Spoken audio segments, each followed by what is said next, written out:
Hi, this is A Minute of Overpass. My name is Eric and I make apps. Now this week I want to ask, why is it so hard to find a good developer?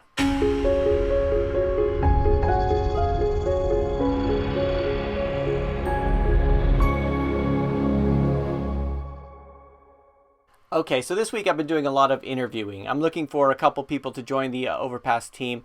The other day I hired somebody to kind of help with marketing and social media. I'm really looking forward to that. She'll be joining the team next week. But I've also been looking for a JavaScript developer, like a real solid JavaScript developer.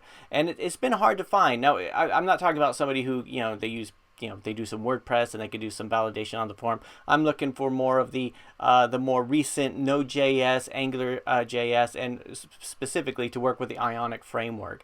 And this has been really hard to find. Finding a good JavaScript person is difficult. Now, if I was looking for a WordPress developer in PHP, it's incredibly easy. And this is one of the problems I find with finding good people is to find a really good developer. They're kind of they're not so much interested in learning something so they can get a good job. So, they're not learning, what's popular. They're learning, what's good or what's faster, what's kind of more cutting edge, because they're kind of thinking of stuff that they can build for themselves. I know with me, that's very much the case. When I'm learning a new technology, I'm thinking, even if I'm doing it for somebody else, what gets me going, what gets me really digging into it is I'm thinking, oh, I could do something, on my apps with this, or I could do something, with some of my own code, or this is much faster than something else.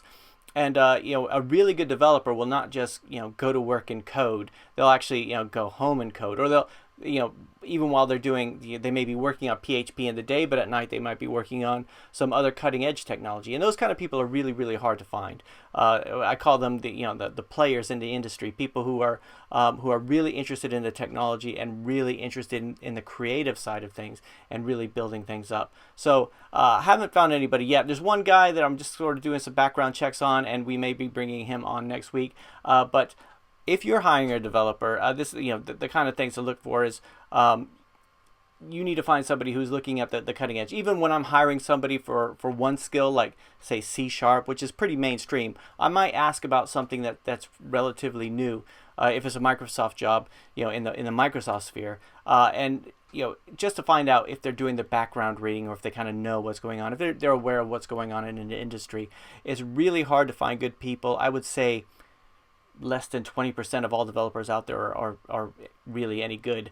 Whether or not I include myself in that is another issue altogether. So that's it for this week. Now, if you're listening to this through iTunes, please leave a review. I'd love to know what you think. And if you're watching this on YouTube or Facebook or LinkedIn, please leave a comment. I'd love to know what you think as well. And also subscribe to the page on YouTube, and we'd love to keep in touch with you. So that's it. Talk to you next week.